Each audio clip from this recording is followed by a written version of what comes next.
ഞാൻ പറയാത്തൊരു കാര്യം. കാരണം ഇവരെല്ലാവരും ചോദിക്കുന്ന ചോദ്യം എന്താ, സ്ത്രീകൾ ബിഗ് ബോസിലേക്ക് കയറാൻ വഴങ്ങിക്കൊടുത്തിട്ടുണ്ട് എന്ന് അഖിൽമാരാർ പറഞ്ഞു. ഇങ്ങനല്ല പറഞ്ഞത്.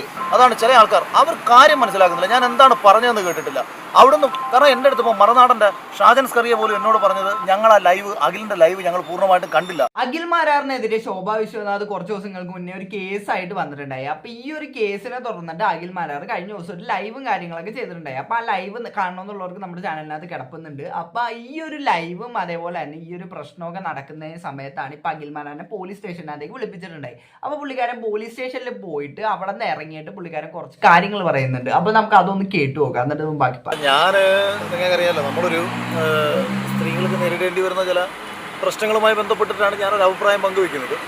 പക്ഷേ അത് പിന്നീട് വളച്ചൊടിച്ചിട്ട് ഈ ഞാനെന്തോ സ്ത്രീകളെ മോശക്കാരാക്കി മാറ്റാൻ ശ്രമിച്ചു എന്ന രീതിയിൽ തന്നെ വളച്ചൊടിച്ച് അങ്ങനെ ആക്കി മാറ്റുകയാണ് ചെയ്തത്. അപ്പം നമ്മൾ ആ വിഷയത്തെ തുടർന്ന് സംസാരിച്ചു. കേസ് വരുന്നു. കേസ് സംസാരിച്ച സമയത്ത് ആക്ച്വലി ഞാൻ ഒരു വ്യക്തികൾക്കെതിരെയും വ്യക്തിപരമായിട്ട് ഒരു പരാമർശവും നടത്തിയിരുന്നില്ല. അപ്പോൾ ഇപ്പോൾ ഇവരെന്നോട് സംസാരിച്ചപ്പം പറഞ്ഞത്, ഇപ്പം നമ്മുടെ പോസ്റ്റിൽ വന്നിരുന്നിട്ട് ഇപ്പം എൻ്റെ ഒപ്പം ബിഗ് ബോസിലുണ്ടായിരുന്ന ശോഭയ്ക്കെതിരെ ഒരുപാട് ആൾക്കാർ കമൻ്റ് ഇടുന്നു. അപ്പോൾ ഈ കമൻറ്റുകൾ അഖിൽ എന്തുകൊണ്ട് ഡിലീറ്റ് ചെയ്യുന്നില്ല? അപ്പോൾ ഞാൻ പറഞ്ഞു, അത് പബ്ലിക്കിൻ്റെ അഭിപ്രായമല്ലേ, നമ്മളിട്ട് ഒരു പബ്ലിക് പോസ്റ്റ് അല്ലേ. അപ്പോൾ അതിനകത്ത് വന്നിട്ട് നമ്മളിപ്പോൾ എന്നെക്കുറിച്ച് എന്തെല്ലാം മോശമായിട്ട് പറഞ്ഞു. എന്നെക്കുറിച്ച് മാത്രമല്ല, നമ്മുടെ കുടുംബത്തെക്കുറിച്ചും എൻ്റെ വൈഫിനെ കുറിച്ചിട്ടും എൻ്റെ അമ്മയെക്കുറിച്ചിട്ടും ഒക്കെ എത്രയോ പേര് മോശമായിട്ട് പറയുന്നുണ്ട്. അപ്പോൾ ഞാനതുകൊണ്ട് ഇതൊന്നും നമ്മളങ്ങനെ വായിക്കാറുമില്ല. എന്നെക്കുറിച്ച് മോശം പറഞ്ഞാൽ ഞാൻ അതിലിട്ടേക്കും, മറ്റൊരാളെക്കുറിച്ച് ഞാൻ ശ്രദ്ധിക്കുന്നില്ല. അപ്പോൾ ഇവർ മെയിനായിട്ട് പറഞ്ഞത്, എൻ്റെ പ്ലാറ്റ്ഫോമിലൂടെ വേറൊരാൾക്ക് അപകീർത്തികരമാകുന്ന കമൻറ്റുകൾ വരുന്ന സമയത്ത് അത് അവിടെ ഇടാൻ പാടില്ല എന്നുള്ള രീതിയിൽ പുള്ളി പറഞ്ഞു. പിന്നെ അതുമായിട്ട് ബന്ധപ്പെട്ട് പിന്നെ കുറച്ച് നമുക്കിതിനകത്ത് ഈ സോഷ്യൽ മീഡിയ വഴിയിട്ടുള്ള ചില സ്ത്രീകൾക്ക് നേരെ നടക്കുന്ന ചില സൈബർ ബുള്ളിങ്ങിൻ്റെ പൊതുവിഷയങ്ങളെക്കുറിച്ച് ഒരുപാട് പെൺകുട്ടികൾക്കെതിരെ ഒരുപാട് സ്ഥലത്ത് ഇത്തരം സൈബർ ബുള്ളിങ് നടക്കുന്നുണ്ട്. എനിക്കും അതറിയാം. കാര്യം നമ്മുടെ തന്നെ ബിഗ് ബോസിലുണ്ടായിരുന്ന മറ്റുള്ള പലർക്കും എതിരെ നടക്കുന്നുണ്ട്. അപ്പോൾ നിയമം മൊത്തം മാറി. പിന്നെ ഞാനിത് പേഴ്സണലി ഞാൻ പലരോടും പറയുകയാണ്. ഇപ്പോൾ ഇവിടെ നിന്ന് കിട്ടിയ ഒരു ഇൻഫർമേഷൻ പ്രകാരം അത് ഞാൻ നിങ്ങളോട് പങ്കുവയ്ക്കുകയാണ്. സ്ത്രീകൾക്കെതിരെ ഒരാൾ വ്യക്തിപരമായി പരാമർശിച്ചുകൊണ്ട് ഏതെങ്കിലും ഒരു ഓൺലൈൻ മാധ്യമത്തിലൂടെയോ സ്വന്തം പ്ലാറ്റ്ഫോമിലൂടെയോ അവരുടെ അഭിപ്രായം പറയുകയും അതിന് അടിയിൽ വന്നിട്ട് അതിന് വളരെ മോശകരമായ രീതിയിൽ കമൻ്റ് ഇടുന്ന നിരവധി ആൾക്കാരുണ്ട്. ഈ കമൻ്റ് കൂടി ഇവരെ ബാധിക്കും. പണ്ട് നമ്മൾ പറയുന്നത് വാട്സപ്പ് ഗ്രൂപ്പിൽ പ്രചരിക്കപ്പെടുന്ന വാട്സപ്പിൻ്റെ അഡ്മിനെതിരെ കേസ് വരുമെന്ന്. അതേ ബാധ്യത നിങ്ങൾക്കുണ്ടാകും. അതായത് നിങ്ങളിടുന്ന ഒരു പോസ്റ്റിൻ്റെ അടിയിൽ മറ്റൊരാളെ മോശകരമാക്കി ചിത്രീകരിക്കുന്ന കമൻറ്റുകൾ വരികയാണെന്നുണ്ടെങ്കിൽ പോലീസിന് നിങ്ങൾക്കെതിരെ കേസെടുക്കാം. നിങ്ങളുടെ മൊബൈൽ ഫോണുകളായാലും ലാപ്ടോപ്പായാലും പിടിച്ചുകൊണ്ട് പോകാനുള്ള റൈറ്റ്സ് ഉണ്ട്. അപ്പോൾ എനിക്ക് ആക്ച്വലി കമൻറ്റുകളെ കുറിച്ചുള്ള കാര്യം എനിക്കറിയില്ലായിരുന്നു. അപ്പോൾ അതൊന്നും നമ്മുടെ IPC ഈ പറഞ്ഞ നിയമങ്ങൾ മുഴുവൻ മാറി. ഓക്കെ, അപ്പൊ അഖിലൂടെ പറയണതെന്ന് പറഞ്ഞ ഇപ്പൊ അഖിലിന്റെ അടിയിൽ വന്നിട്ട് ഇപ്പൊ ഈ ശോഭയ്ക്കെതിരെ മോശമായിട്ടുള്ള കമന്റുകളൊക്കെ ഇടുമ്പോഴത്തേക്കും, അതായത് ഈ ഒരു ഇപ്പൊ അഖില് ചെയ്തതെന്ന് പറഞ്ഞാൽ അഖില് ഈ ശോഭനെ വിമർശിച്ചിട്ടുള്ള ആ ഒരു വീഡിയോയും കാര്യങ്ങളൊക്കെ ഇട്ടത്. അപ്പൊ ആ ഒരു വീഡിയോ ഇടുമ്പോഴത്തേക്ക് അതിന്റെ അടിയിൽ ഉറപ്പായിട്ട് ഈ ടോക്സിക് ആയിട്ടുള്ള ആൾക്കാരൊക്കെ വന്നിട്ട് അതിന്റെ അടിയിൽ ഈ മോശമായിട്ടുള്ള ഭയങ്കര വൃത്തിയായിട്ട കമന്റുകളൊക്കെ അതിന്റെ അടിയിൽ ഇടും.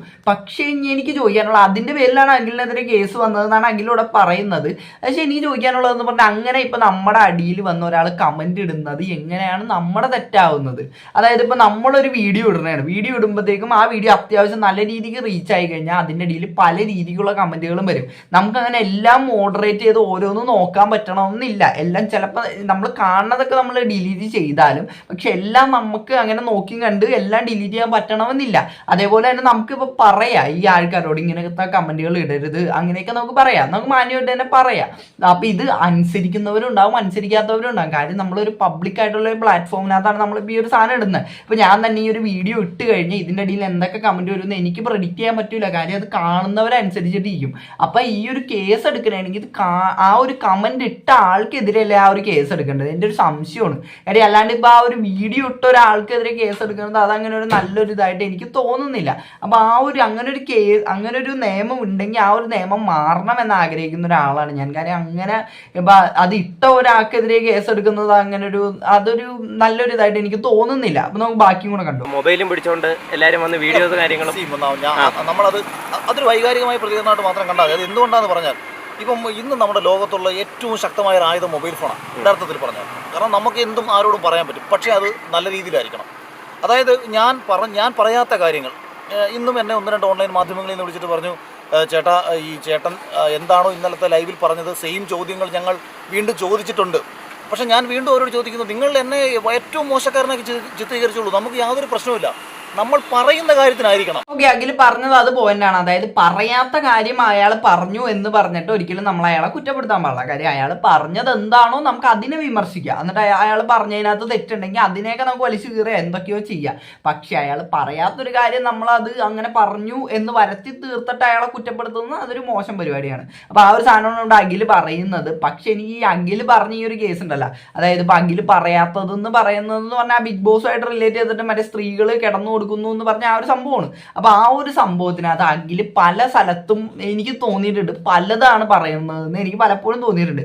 ചില സ്ഥലത്ത് പറയും ഞാനങ്ങനെ എല്ലാവരെയും അല്ല പറയുന്നത് എന്നൊക്കെ ഉള്ള രീതിക്ക് പറയും. അതായത് ചില ആൾക്കാർ ഇങ്ങനെ ഉപയോഗിക്കുന്നു ഇവരെ എന്നൊക്കെ ഉള്ള രീതിക്ക് പറയും. എന്നാൽ വേറൊരു സ്ഥലത്ത് വന്നിട്ട് ചിലപ്പോൾ അഖിൽ പറഞ്ഞത് തന്നെ ഒന്ന് ഇതാവണ പോലെ, അതായത് എല്ലാവരും ഇങ്ങനെ കിടന്നു കൊടുക്കുന്ന സ്ത്രീകൾ അതാണോ ഭയങ്കര ഇതെന്നൊക്കെ പറഞ്ഞിട്ട് ഈ രോക്ഷാകുലനാവുമ്പോഴേക്ക് അഖിൽ അങ്ങനത്തെ രീതിക്കും അഖിലിന്റെ സംസാരം പോകുന്നുണ്ട്. അപ്പൊ നമുക്ക് ബാക്കി കൂടെ ഞാൻ പറയാത്തൊരു കാര്യം, കാരണം ഇവരെല്ലാവരും ചോദിക്കുന്ന ചോദ്യം എന്താ, സ്ത്രീകൾ ബിഗ് ബോസിലേക്ക് കയറാൻ വഴങ്ങിക്കൊടുത്തിട്ടുണ്ട് എന്ന് അഖിൽമാരാർ പറഞ്ഞു. ഇങ്ങനല്ല പറഞ്ഞത്, ചിലരെ ഉപയോഗിക്കാൻ ശ്രമിച്ചിട്ടുണ്ടെന്നുള്ള അർത്ഥത്തിലാണ്. അതായത് ഇപ്പം നിങ്ങൾ ഏത് ചാനലാണ്?